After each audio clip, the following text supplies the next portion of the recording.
Sa video na ito, malalaman mo ang lahat ng patungkol sa kilyawan o Oriole sa Ingles, ang kanilang simbolismo at hatid na buenas kapag namugad sila sa iyong bahay. Tuklasin ang maraming kahulugan at simbolismong nakatanim sa ibong kilyawan o Oriole bird at iba pang mga pahiwatig nito. Kung ikaw ay ngayon pa lang nakita ang channel na ito, huwag kalimutan na mag-like, mag-share ng video na ito at mag-subscribe sa channel na ito, Kalaurel. Huwag din kakalimutan na i-click ang notification bell para notified ka sa mga susunod pang video patungkol sa mga ganitong karunungan at kaalaman.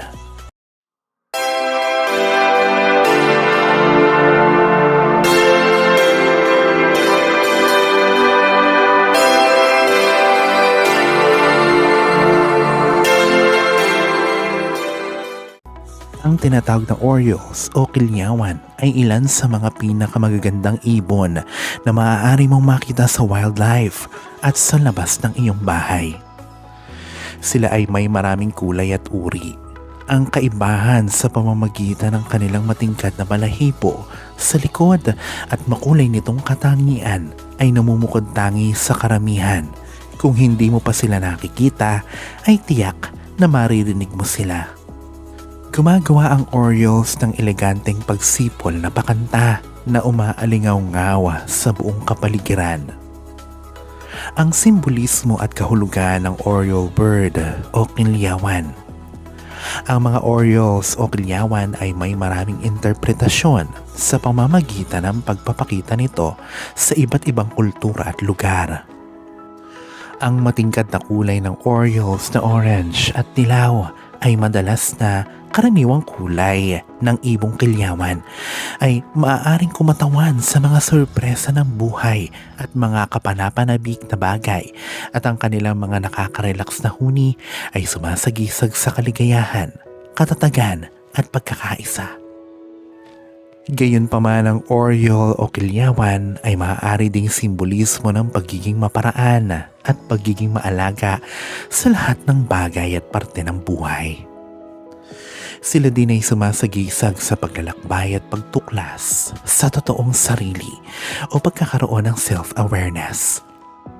Ang kakaibang pulang kulay naman sa pulang Oriole ay sumasagisag sa init, pagsinta at sexualidad. Kaya naman masasabing ang mga Orioles o kilyawan ay kumakatawan sa maraming bagay. Ang mga espiritual na simbolismo ng ibon na ito. Sa modernong espiritualidad, ang simbolismo ng mga Oriole o kilyawan ay nagmumula sa parehong biswal o nakikita at tunog o nadidinig.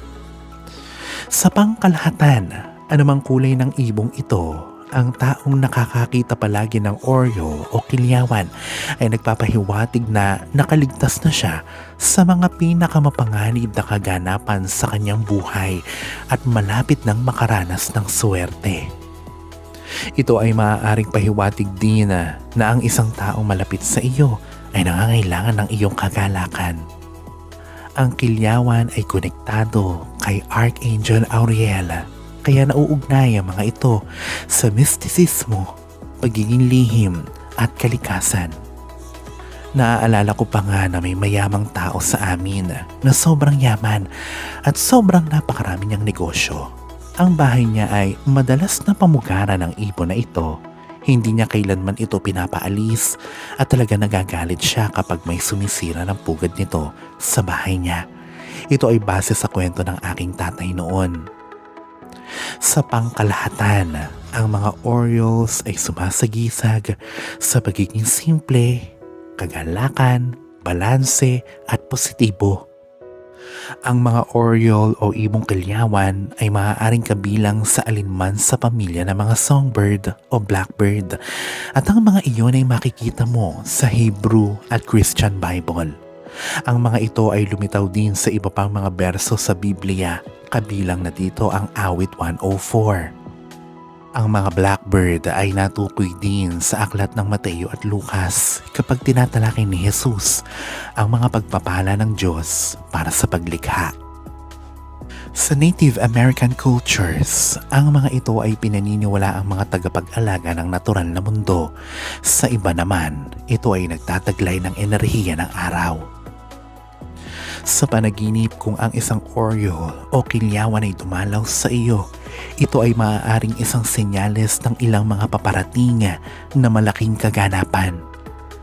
Ang mga pananaginip ng Oriole o kilyawan ay may posibilidad na magpahiwatig na ang iyong swerte ay malapit nang dumating o malapit ka nang makaranas ng pag-ibig at kasaganahan sa iyong personal na buhay. Sa ibang kultura, sa panaginip, ang Oriole ay maaari ding maging senyales ng magandang kalusugan ng pamilya. Ang kilyawan o Oriole bilang spirit animal mo. Kung mayroon kang Oriole bilang isang totem na hayop, malamang na ikaw ay konektado ng maayos sa iyong inner child.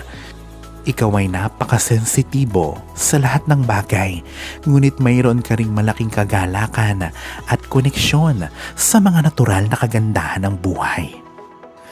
Para sa mga katutubong Amerikano, ito ay makapangyarihang hayop. Sinasagisag din ito ang sikat ng araw at mga positibong pagbabago sa iyong mga proyekto at buhay. Sa huli, ang Oriole ay isang nilalang na mayaman sa simbolismo at nababalot ng kahiwagaan. Ngayon ka, Laurel, ang tangi mong gawin ay upang makaakit ng isang Oriole o kilyawan sa iyong tahanan upang tamasahin ang napakagandang enerhiya nito. Alalahanin na sa poong may kapal pa din, nagmumula ang lahat ng pagpapala, ang kasipagan at ang kabutihan sa ating kapwa kasabay ng buo mong pananalig sa may kapal. Ang siya pa rin na dapat ay manaig. Ang mga ito ay mga gabay lamang. This is Fiddle Rosario. Thank you for watching.